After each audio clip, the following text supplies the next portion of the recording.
Kiosque à journaux, on va voir ce qui fait l'actualité dans la presse internationale. On commence cette revue de presse aux États-Unis, Hélène, où doit avoir lieu une audition très attendue aujourd'hui, audition du directeur du FBI, du patron de la NSA, audition donc par la Chambre des représentants. D'après The Wall Street Journal, les responsables du renseignement américain doivent revenir sur deux séries d'allégations, à la fois sur les liens présumés entre l'équipe de campagne de Donald Trump et la Russie, et sur les écoutes supposées du milliardaire par l'administration Obama.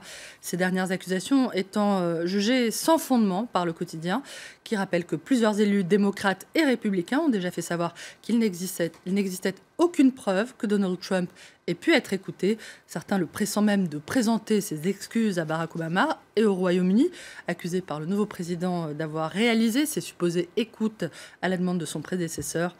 Ces allégations suscitent en tout cas le mécontentement outre-Manche, où The Guardian met en garde Donald Trump. Le président américain et son équipe risquent d'abîmer la confiance de leurs alliés à la plus grande satisfaction de leurs ennemis, je cite.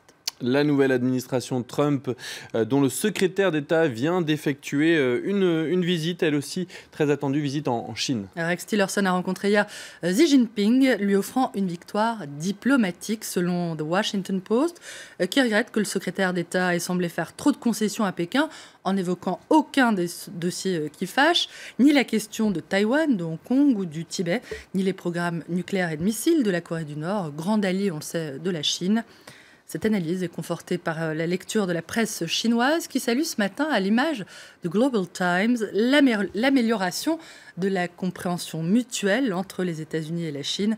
Un terme qu'a employé à deux reprises Rex Tillerson, selon le journal, qui relève que l'administration Obama ne l'avait, elle, jamais employé auparavant.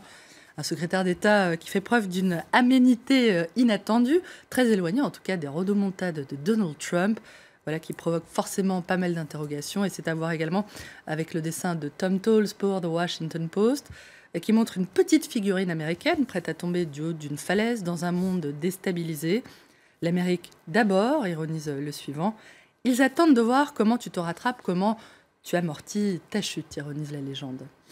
À noter également aujourd'hui sur le plan diplomatique la visite du président rwandais Paul Kagame au Vatican. C'est une première. D'après le site de nos confrères de RFI, cette visite revêt un caractère particulier, Kigali accusant depuis plusieurs années l'Église catholique d'avoir une part de responsabilité dans le génocide de 1994. En novembre, l'Église rwandaise avait demandé pardon au nom de tous les chrétiens impliqués dans les massacres, mais nous, en tant qu'institution, au grand mécontentement du gouvernement, qui avait jugé ces excuses profondément inadéquates, je cite, et estimé que le Vatican lui-même devait demander pardon.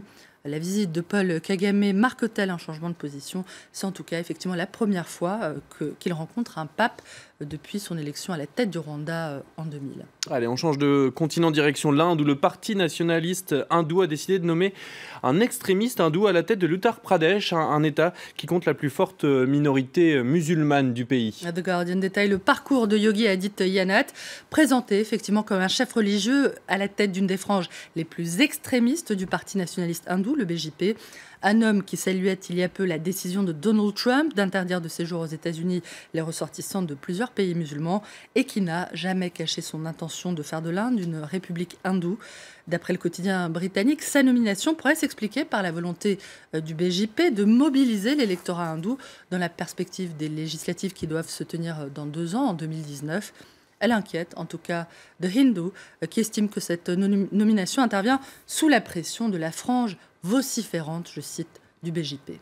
Et on reste en Inde où un homme demande aux autorités de lui permettre de changer le nom, et pour cause, il s'appelle Saddam Hussein. Les gens ont peur de m'embaucher, explique dans The Hindustan Times ce jeune ingénieur maritime de 25 ans qui affirme avoir essuyé plus de 40 refus depuis l'obtention de son diplôme en 2014. Saddam Hussein, rappelle le journal indien, était un dictateur qui s'était rendu coupable d'atrocités jusqu'à ce qu'il soit renversé par les États-Unis en 2003.